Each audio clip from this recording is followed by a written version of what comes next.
ফুটপাতে visiting card সরিয়ে খদ্দের সংগ্রহ করার অভিনব বিজ্ঞাপনের আইডিয়াটা দারুণ হলেও যৌন লালসার শিকার হচ্ছে সবচেয়ে বেশি শিশুরা। আইনশৃঙ্খলা বাহিনী কঠোর নজরদারিও যেন চোখে পড়ছে না। রাজধানীর আবাসিক হোটেলগুলোর এমন প্রকাশ্য যৌন ব্যবসা, এ কাজে বেশি শিকার হচ্ছে ছিন্নমূল শিশুরা। এ কারণে সন্তান জন্মদানের ক্ষমতা হারানো সহ এইচআইভির মতো মরণ ব্যাধি হওয়ার ঝুঁকির কথা বলছেন চিকিৎসকরা। সুপ্রিম কোর্টের আইনজীবী বলছেন, এমন কর্মকাণ্ডের শাস্তি মৃত্যুদণ্ড পর্যন্ত, আর অভিযোগকারী ছাড়াই ভিজিটিং কার্ড দেখে ব্যবস্থা নিতে পারে পুলিশ। আরও জানাচ্ছেন এআর বাদল। রাজধানীর ব্যস্ততম সড়কের ক্রসিং, কারওয়ান বাজার, পান্থপথ, সিআর দত্ত রোড আর কাজী নজরুল ইসলাম অ্যাভিনিউয়ের সাটফোয়ারা মোড়ের ফুটপাত। এখানে চোখে পড়ে অনিক ভাই, সাগর ভাই, করিম ভাই, রাজু ভাই ও ফারুক ভাইয়ের আবাসিক হোটেলের ভিজিটিং কার্ড। তারা মূলত খদ্দের সংগ্রহকারী দালাল। কথা হয় করিম ভাইয়ের সাথে। বড়দের পাশাপাশি শিশুরাও রয়েছে তাদের যৌনকর্মীর তালিকায়। শুধু চাহিদা আর দরদাম অনুযায়ী শিশুদের মিলবে তাদের হোটেলগুলোতে। আমার সাথে তো নাই, মানে কোনো কাপল নাই। ওখানে কি কাপল পাওয়া যাবে? আমার এখানে अवेलेबल আছে। আসলে কোথায় আপনি? আমি এই মুহূর্তে আছি মতিঝিলে। কয়টা? তাহলে আসলে আপনি যদি চাইতে পারেন রাতে আইসলে অনেক ভালোগুলো পাবেন না, বেশি রাত হলে কিন্তু মেয়েগুলো খুলে যায়। কম বয়সীদের মধ্যে কেমন হবে? হ্যাঁ, ভালো হবে। 4-5 পরে এরকম আছে? আচ্ছা। ও, খরচা কেমন এটা একটু বলেন না। অন টাইম গুলো 600-800-1000 অন টাইম, আর এক ঘন্টা যদি থাকে 2022-25-3000, এটা ভালো হতে পারে। যেগুলোর বয়স কম, মানে যেটা ওই 4-5 পরে, পুলিশ টুলিশের ঝামেলা নাই তো? না, আমাদের 100% সিকিউরিটি। এরপর কথা হয় ভিজিটিং কার্ডে থাকা কায়ুম নামে ব্যক্তির সাথে। আসসালামু আলাইকুম। ওয়ালাইকুম সালাম। কায়ুম ভাই? কায়েম ভাই বলছিলাম। আচ্ছা, ওই যে আপনার একটা কার্ড পেলাম আর কি, কার্ড পেয়ে একটু ফোন দিলাম। হ্যাঁ ভাই বলেন, কোন জায়গা থেকে বলতেছেন ভাইয়া?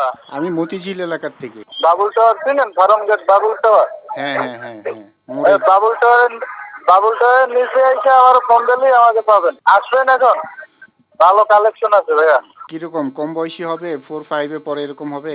12 বছর আছে, 13 বছর, 18 বছর, 20 বছর, 25 বছর, বুঝলেন? হুম।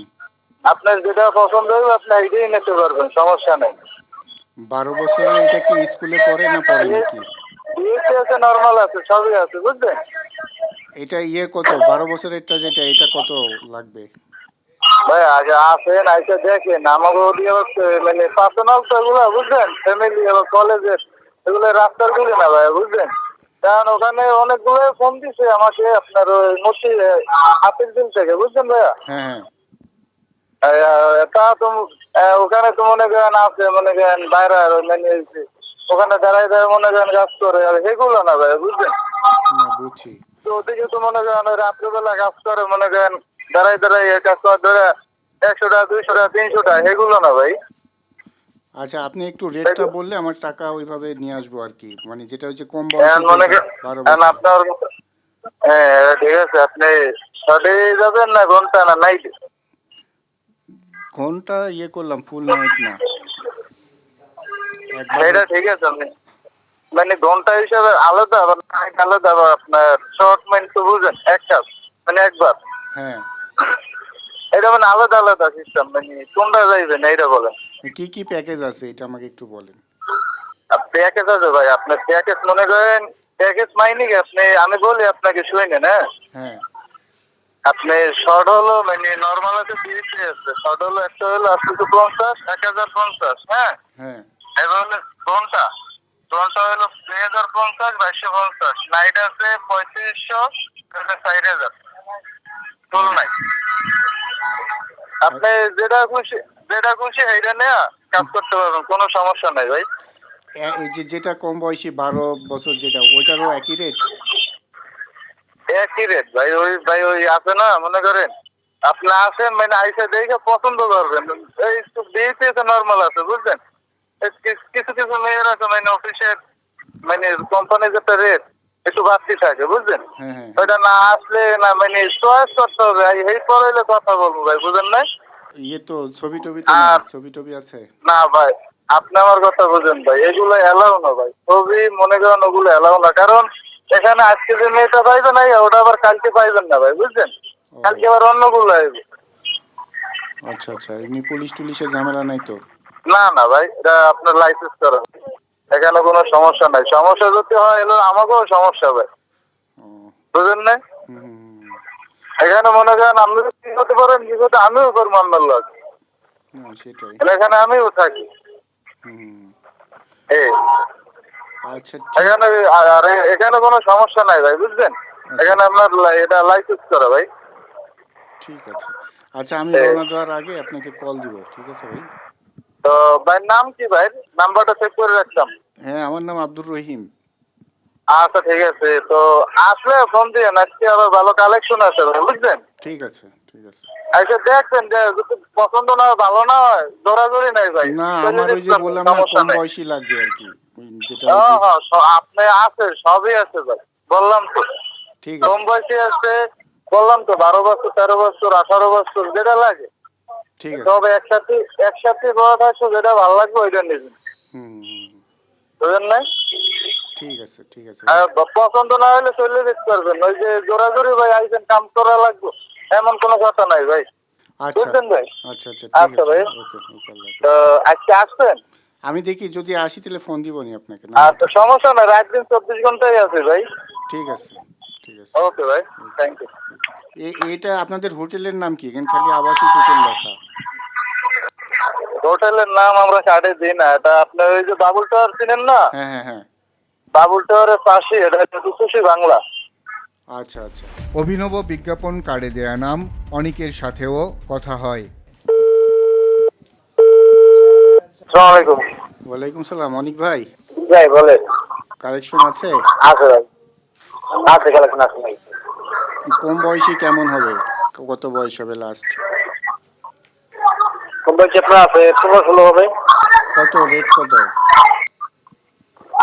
লাখ থাকবে? একবার। 600, 800, 1000, 1200। ও, কটার মধ্যে আসলে পাওয়া যেতে পারে? হ্যাঁ, আপনি 9টার আগে আসলে পাওয়া যাবে, এটা পরে গেলে লেখা যাবে, বুঝছেন? ও আচ্ছা ঠিক আছে, কোথায় আসবো এটা? আপনার লোক হারামগঞ্জ মকুরি আল্লাহ হসপিটালের পাশে আমাদের বিল্ডিং, বুঝছেন? আল্লাহ হসপিটালের সামনে এসে কল দিবি হ্যাঁ। হবে কি? আচ্ছা আচ্ছা ঠিক আছে। আপনাদের হোটেলের নাম কি আবাসিক হোটেল? এই আবাস। বছরের পর বছর প্রকাশ্য বিজ্ঞাপন দিয়ে চলছে শিশুদের দিয়ে যৌন ব্যবসা। ফ্রিডম ফান্ড এবং পপুলেশন কাউন্সিলের গবেষণা বলছে, ঢাকাতেই ছিন্নমূল প্রায় 5,000 সহ পতিতালয়গুলোতে 700 শিশু এই যৌন ব্যবসার শিকার হচ্ছে। ফুটপাতে ভিজিটিং কার্ডের বিজ্ঞাপন বলছে এর সংখ্যা আরও বেশি। তবে শিশুদের দিয়ে যৌন ব্যবসার প্রতিরোধে কাজ করছে রেড অরেঞ্জ নামক প্রতিষ্ঠান। বাংলাদেশে যৌনপল্লী থেকে শুরু করে ব্যক্তিগত বাড়িঘর, হোটেলে, গলিতে, রাস্তার আড়ালে আবডালে চলছে শিশুদের প্রতি বাণিজ্যিক যৌন শোষণ। আর এই সংকট মোকাবেলায় আমরা রেড অরেঞ্জ মূলত কাজ করছি যৌন নিপীড়কদের মানসিকতায় পরিবর্তন আনতে। আমি এখনও শিশু ক্যাম্পেইনের মাধ্যমে আমরা কাউকে দোষী বা অপরাধী সাব্যস্ত করছি না, বরং বলছি যে চাইলেই পরিবর্তন শুরু হবে আপনার মাধ্যমে। আপনিই পারেন বাণিজ্যিক যৌন শোষণের ভয়াবহতা থেকে শিশুদেরকে রক্ষা করতে। বিশেষজ্ঞ চিকিৎসকের মতে এ ধরনের ঘটনায় মরণব্যাধিতে আক্রান্ত হওয়ার সম্ভাবনা রয়েছে। শিশুতে হলে যে ছেলেও আছে মেয়েও আছে, মেয়েরা বেশিরভাগই শিকার হচ্ছে ছেলেদের, ছেলেরাও কিন্তু হচ্ছে। মানে মেয়েদের ক্ষেত্রে দেখা যাচ্ছে সেই মেয়েটা বড় হলে বন্ধ্যাত্ব থেকে শুরু করে জরা, ক্যান্সার, বিভিন্ন ধরনের কিন্তু তার শারীরিক সমস্যা, মানসিক সমস্যা তো আছে, শারীরিকভাবে সে কিন্তু অক্ষম হয়ে যাচ্ছে, সে দেশের জন্য কোনো উন্নতি মানে করতে পারছে না, এবং দেশের জন্য একটা বোঝা হয়ে যাবে, আর্থিক একটা আমাদের সমস্যা দেখা দেবে। আর ছেলেদের ক্ষেত্রে কী হচ্ছে, ছেলেদের ক্ষেত্রে কিন্তু শারীরিক সমস্যা দেখা দিচ্ছে, এইচআইভি এসছে আক্রান্ত হচ্ছে, বিভিন্ন ধরনের জটিল রোগে কিন্তু আক্রান্ত হচ্ছে, সেটা যৌনব্যাধি রোগগুলো অনেকগুলো কিন্তু আমাদের আছে স্ত্রী, সেগুলোর মধ্যে আক্রান্ত হচ্ছে। সেই মানে ছেলেটাও কিন্তু পরে দেখা যাচ্ছে সেও কিন্তু, আর তার যদি মানে বাচ্চা জন্ম, মানে সে তাহলে যে যখন বিয়ে হবে তখন সে মানে একটা মেয়ের গর্ভে বাচ্চা দিবে, সেটা কিন্তু সে পারছে না, তার মধ্যে বিভিন্ন ধরনের রোগ বাসা বাঁধবে, তখন কিন্তু সে বাচ্চা মানে জন্ম দেওয়ার তো তার ক্ষমতা নেই, কিন্তু তাকে তো মানে একটা মেয়ের মাধ্যমে মানে বাচ্চাটা দিতে হবে, সেটা কিন্তু সে কিন্তু কিন্তু পারবে না, তার অ্যাজোস্পার্মিয়া ডেভেলপ করতে পারে, বিভিন্ন ধরনের কিন্তু তার সমস্যা দেখা যেতে পারে। তো শারীরিক সক্ষমতা তো একটা বিষয় আছে, সেটা কিন্তু না থাকতে পারে। তো সব কিছু মিলে ছেলে মেয়ে দুজনের জন্য কিন্তু অবশ্যই খারাপ। একটা তো হলো যে সামাজিকভাবে সে অন্যায় কাজ করছে, আইনত অপরাধ, আর একটা হলো যে শিশু অবস্থায় একটা শিশু ছেলে মেয়েকে তাদেরকে ধ্বংস করে দেওয়া হচ্ছে। এটা একদম সবচেয়ে হলো খারাপ একটা কাজ, জঘন্যতম কাজ। এটা অবশ্যই আইনের আওতায় এনে রাষ্ট্রীয় মধ্যে কিন্তু এটাকে সমাধান করতে হবে, এবং যারা কাজগুলো করছে আমাদের উচিত সবারই যার যার জায়গা থেকে শিশুটাকে রক্ষা করার, এটা সবারই দায়িত্ব। সুপ্রিম কোর্টের আইনজীবী বলেন, শিশুদের দিয়ে যৌন ব্যবসার সর্বোচ্চ শাস্তি রয়েছে। যেখানে বাণিজ্যিকভাবে যৌন শোষণ চলছে, অর্থাৎ সেটাকে কিন্তু আর শুধুমাত্র শিশুর উপর হওয়া নিষ্ঠুর অপরাধ হিসেবে বিবেচনা করা যায় না। এটা কিন্তু হচ্ছে যে একেবারে ধর্ষণ। নারী ও শিশু নির্যাতন দমন আইন 2000-এর 7 ধারায় পাচার, শিশুদের বা নারী বা শিশুকে পাচার করার শাস্তি সম্পর্কে বলা হয়েছে। আর এবং একই আইনের 9 ধারায় এই যে ধর্ষণের সংজ্ঞাগুলো দেওয়া হয়েছে, এবং যদি কোনো শিশুকে কোনো ধরনের যৌন কাজ করতে, পতিতাবৃত্তি করতে বাধ্য করা, অথবা কোনো ধরনের পতিতাবৃত্তিতে উৎসাহিত করা, অথবা তাকে কোনোভাবে পাচার করে এই ধরনের কাজ করতে বাধ্য করা হয়, সেই ক্ষেত্রে একই আইনের 9 ধারা অনুযায়ী যাবজ্জীবন কারাদণ্ড কিংবা মৃত্যুদণ্ডের বিধান রয়েছে। এছাড়া শিশু আইন 2013-তে কিন্তু যে গার্ডিয়ান থাকবে, অর্থাৎ শিশুর পিতামাতা অথবা যার কাস্টডিতে শিশু থাকবে, সেই অবস্থাতে যদি শিশুকে এই ধরনের কাজে বাধ্য করা হয়, তারও শাস্তির বিধান রয়েছে। অর্থাৎ তার যে লিগ্যাল গার্ডিয়ান হবেন, কাস্টোডিয়ান হবেন, তারাও এখানে শাস্তির আওতায় আসবে। বলেন, এমন অপরাধে অভিযোগকারীর দরকার নেই। আইন শৃঙ্খলা বাহিনী চাইলেই ভিজিটিং কার্ড দেখে ব্যবস্থা নিতে পারেন।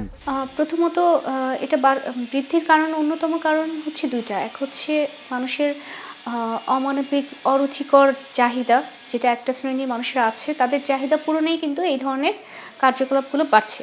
দ্বিতীয়ত হচ্ছে অনেক ক্ষেত্রেই দেখা যাচ্ছে শিশুদেরকে এই ধরনের কাজ করানো হচ্ছে মূলত পর্ন সাইটে বিভিন্ন ধরনের ভিডিও তৈরি করার জন্য। এই পর্ন সাইটে অনেক সময় দেখা যায় যে শিশুদের, কম বয়সী নারীদের বিশেষ একটা চাহিদা থাকে। তো এই যে পর্ন সাইটে যে ভিডিওগুলি অনেক সময় আমরা ভাইরাল হতে দেখি, এটাও কিন্তু পর্নোগ্রাফি নিয়ন্ত্রণ আইন এবং সাইবার সুরক্ষা আইন অনুযায়ী অপরাধ। এগুলো মূলত বাড়ছে প্রশাসনের অদক্ষতা এবং উদাসীনতার কারণে, এবং অনেকাংশেই জানা যায় যে প্রশাসন আসলে এগুলো দেখেও দেখে না। কারণ এই কার্ডগুলো যখন পড়ে থাকে, এই কার্ডগুলো নিয়ে কিন্তু রাষ্ট্র ব্যবস্থা নিতে পারে। এখানে অভিযোগকারীর কোনো প্রয়োজন নেই। রাষ্ট্র নিজেই, যেহেতু এখানে ধর্ষণের মতো, নারী বা শিশুকে ধর্ষণের মতো গুরুতর বিষয় জড়িত, এখানে একটা শিশু তো নিজে নিজে যৌনকর্ম করতে চাইলেও হবে না, কারণ এখানে তার সম্মতি দেওয়ার সুযোগই নাই। এবং একটা শিশু কিন্তু নিজে নিজে এই রাস্তায় চলে আসে তাও কিন্তু না। সাধারণত দেখা যায় কোনো যৌনকর্মী তার মা ছিলেন, তাদের শিশুকে অথবা অন্য কোনো শিশুকে পাচার করে ব্ল্যাকমেইল করে বাধ্য করা হয়। এক্ষেত্রে প্রশাসনের যে উদাসীনতা, সেটা আসলে খুবই গুরুতর অপরাধ। কারণ এখানে যাদের যেই এরিয়াতে যারা দায়িত্বে আছেন, কনসার্ন অফিসার ইনচার্জ অথবা যেই বিভিন্ন ক্যাডার অফিসাররা আছেন, আইন শৃঙ্খলা বাহিনীর সদস্যরা আছেন, তারা যদি এগুলো দেখে না দেখার অভিনয় করেন, অথবা এগুলো থেকে যেগুলো আমরা জানতে পারি, অনেক সময় অভিযোগ আসে যে তারাও এখানে বিভিন্ন ধরনের পার্সেন্টেজ পেয়ে থাকে। অভিযোগগুলো কিন্তু অত্যন্ত গুরুতর। এগুলো আমার মনে হয় আরও ভালোভাবে দেখা দরকার, যেখানে আসলেই তাদের ইনভলভমেন্ট আছে কিনা, থাকলেও তাদেরকেও আসলে শাস্তির আওতায় আনা প্রয়োজন। আইন শৃঙ্খলা বাহিনীর চোখের সামনে এমন গুরুতর অপরাধের জরুরি পদক্ষেপ দরকার বলে মনে করেন সংশ্লিষ্টরা। আর বাদল, RTV, ঢাকা।